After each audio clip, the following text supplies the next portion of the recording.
नाकाच्या शेंड्यापासून टाकल्यापर्यंत गंध, बापाच्या कमरेत लाता, अंधव भेटला नाही, अरे तू बाप ठोकला. सोपं आहे ना. ज्याला घरातला बाप कळला नाही त्याला पंढरीचा बाप कळणार. अहो ज्याला घरातली माय कळली नाही त्याला पंढरीची माय कळणार आहे. अरे काय देवीची पूजा करून मजा आहे ज्याला आपल्या बाईचा सन्मान करता आला नाही. ज्याला आई बहीण कळली नाही त्याला काय देवी कळणार आहे. मला नवल वाटतं ज्याची नजर पवित्र नाहीये, जो चौकात बसून हिकून आली बघ, तिकून गेली बघ, माझी आली बघ, तुझी गेली बघ, हिचा कांदा असा, हिचा बांधा असा, हिची कंबर अशी, हिचे डोळे असे, हिचे गाल असे, तुला अंधारात नेऊन हाणला पाहिजे कडू. काय देवीची पूजा करता रे तुम्ही. बरं काय जात आहे आपली, काय धर्म आहे आपला. अरे देवीच्या दारात सांगते कोण आहेत आपण. शाहिस्तखानाच्या लाल माला चढल्यात, शाहिस्तखानाच्या बहिणीची पोरगी भीतीने कुठेतरी लपली, शाहिस्तखानाची बायको पळत पळत आली. जहा बना मुझे लगता है शिवा के मारोने बदले की आग में लड़की उठा ली.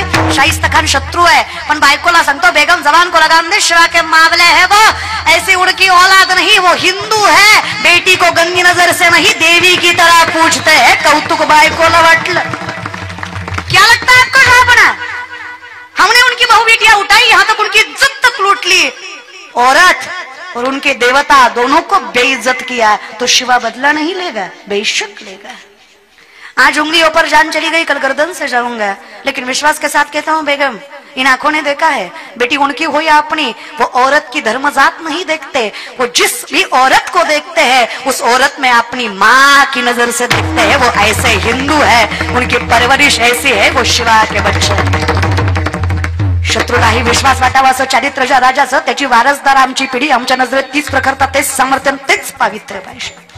आमच्या नजरेसमोर कोणीही आलं तरी आम्ही तिला मायच मानलं पाहिजे. हे आम्ही कुठल्या मार्गाने चाललोय, काय चाललंय काय आमचं. वाईट नाहीयेत रे आम्ही. आणि विश्वासाने सांगते तुमच्या आई भवानीच्या दारात, ह्या कीर्तनाच्या व्यासपीठावर दादा विश्वासानं सांगते आमची पोरं वाईट नाही. आमच्या हिंदू धर्मातलं ज्ञानोबा तुकोबाला मानणारा पोरग मध्यरात्री अर्धनग्न पोरगी जरी त्याला दिसली तो तिचा गैरफायदा न घेता तिला आई वडिलापर्यंत सुरक्षित पोहोचवणार हा विश्वास मला माझ्या धर्मावर आहे. आणि एवढे सामर्थ्यवंत पिढी आहेच आमच्या. सांगा तुम्ही आर्मीत भरती होणारी मिडल क्लास जास्त का हाय क्लास जास्त. आर्मीत कोणाची भरती होतात, शेतकऱ्याची. मिडल क्लास फॅमिली ज्यांची हातावर पोट आहेत ती पोरं आर्मीत भरती होतात. चांगली अकॅडमी मिळेल असं नाहीये त्यांना. अरे सकाळी पहाटे उठून अख्ख्या गावाच्या फेऱ्या मारतात, संध्याकाळी पुन्हा एकदा ऊन वारा पाऊस बघत नाही, पोरग शरीर कमावतं. आणि आम्ही 15 ऑगस्ट 26 जानेवारीचे झेंडे जागीरदारांच्या हाताने फडकवतो. जीवाला थोडंसं वाटलं पाहिजे, ज्याला तिरंग्याची काही जाण नाही त्याच्या हाताने तिरंगा कसा काय फडकवता. अरे तिरंगा त्यानेच फडकावा ज्या कुटुंबाला माहित आहे त्या तिरंग्याची जाण, ज्याचं लेकरू आर्मीत आहे त्या कुटुंबाच्या हाताने तो तिरंगा फडकवला जावा. महाराष्ट्र असावा माझा. काय महाराष्ट्र होता रे माझा. कालही शेतकरी मरत होता, आजही शेतकरी मरतोय, उद्या मरणार नाही याची खात्री द्याल का दादा बोरजकर. कालही शेतकरी मरत होता, आज मरतोय, उद्या मरणार नाही याची खात्री द्याल का. एक काम करा, कीर्तन धरण माझ्या पाकिटातलं थोडं थोडं देते तुम्हाला, पण बोला. तुम्हाला ह्या 10 दिवसात घ्यायची सवय लागली, तुम्ही घेतल्याशिवाय बोलत नाही. देते बाबा पण बोला, मरायला बसल्याने बसू नका. खऱ्याला खरं तरी म्हणत जा. कालही शेतकरी मरत होता, आजही मरतोय, उद्या मरणार नाही याची खात्री द्याल का दादा. नाही देऊ शकत तुम्ही, कारण प्रत्येकाला स्वतःच भरायचं आहे, कोणाला कोणाविषयी घेणं देणं नाहीये. आम्हाला फक्त माझी गाडी, माझी माडी, माझी दाढी, माझी बॉडी, माझ्याच बायकोची गोल गोल साडी, वास. तिकडे तुझी दाढी जळू दे पण माझी बिडी पिटू दे, अशी हलकट जात आपली झाली. त्याची देशाविषयी आपल्याला काही प्रेम मेम नाहीये, काही नाही. बघा तुम्ही नाही मी नाही. आपलं कसं आहे, यहाँ कोई मरे वोटों के लिए तो कोई मरे नोटों के लिए, यहाँ कोई मरे वोटों के लिए तो कोई मरे नोटों के लिए. भगत सिंह सुखदेव भी सोचते होंगे हम भी मरे किन हरामजादों के लिए. मेलो तरी कोणासाठी बाबा, पर ज्यांच्यासाठी मेलो त्यांना जाण नाही तर मरण्यातही मजा नाही ना. आमची अवस्था अशी. 450 वर्षापूर्वीचा काळ छत्रपती शिवाजी महाराजांची शिवशाही आहे. पोराच्या मांसावर बापाची नजर पडावी इतका भीषण दुष्काळ शिवकाळात पडलाय. शब्दाची प्रखरता आणि गहनता लक्षात घ्या. पोराच्या मांसावर बापाची नजर पडावी इतका भीषण दुष्काळ शिवकाळातही पडलाय. कौतुक वाटतं मला शिवरायांच्या मॅनेजमेंटचं, व्यवस्थापनेचं. छत्रपती शिवरायांच्या शिवशाहीत एकही शेतकरी आत्महत्या करून मेला नाही, हे वैभव छत्रपती शिवरायांच्या मॅनेजमेंटचं होतं. कारण तेव्हा कायदा होता जिन्नसच्या बदल्यात जिन्नस. मुद्दल घेतली जात नव्हती.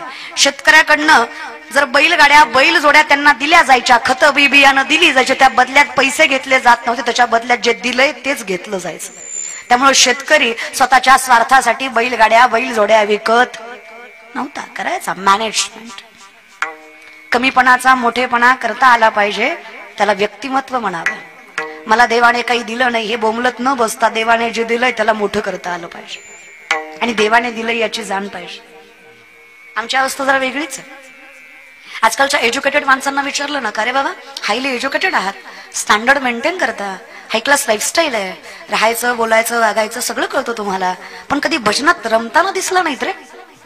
आजकालची पिढी फार कौतुकाने सांगताय, I don't believe in God. Okay रे, नो इश्यू. तुम्ही देवाला मानत नाही यात काही वावगं नाही, तो प्रारब्धाचा भाग आहे. कुणालाही देव आवडत नाही. देव आवडायला फार जन्माचं पुण्य लागतं, तेव्हा मुखात देवाचं नाव येतं. हे प्रारब्ध चांगलं लागतं.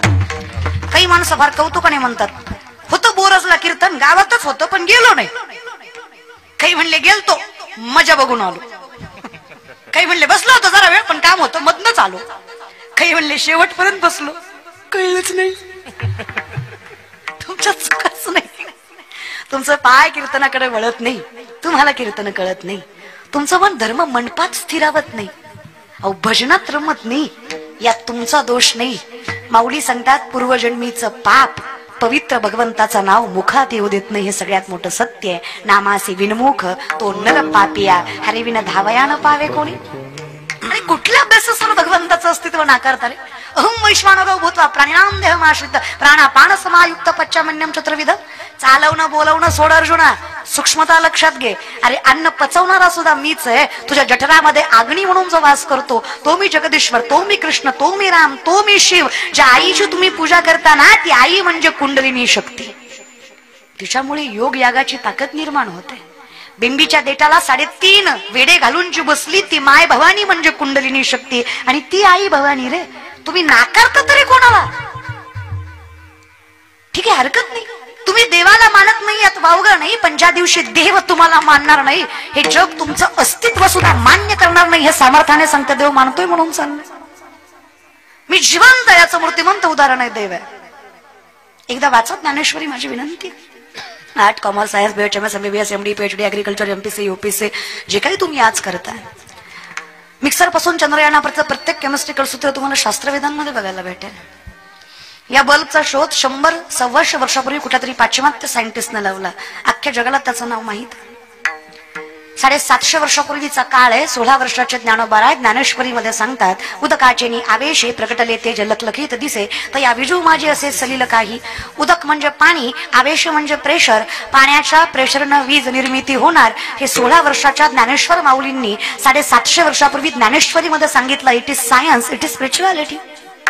ही आध्यात्मिकता, अध्यात्म मूळ आहे, विज्ञान त्याचं फळ आहे.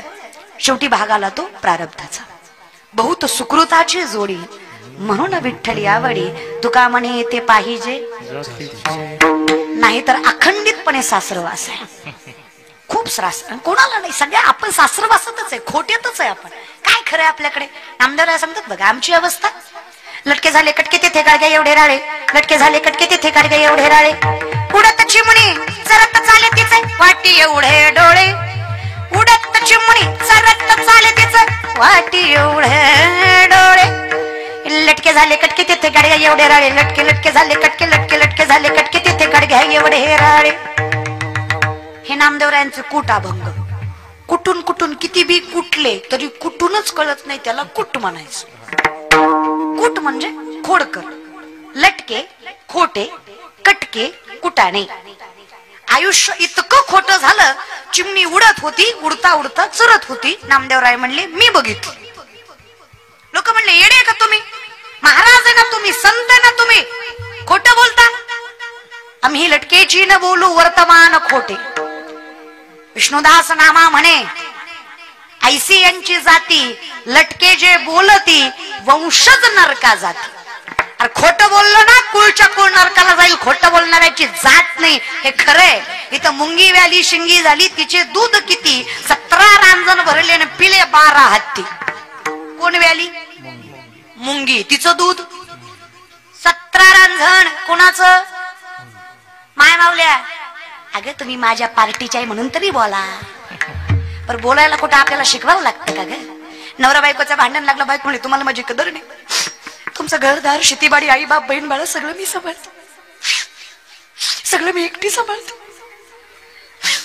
काय काय सांभाळ. नवरा म्हणला सगळं मी सांभाळतो, तू फक्त तोंड सांभाळ. बोलतो का बाय आपण? लय खुश होऊ नका तुम्ही, बिगुनाची नाही. आम्ही बोलतोय दिसत का, बोलतोय नाही दिसत.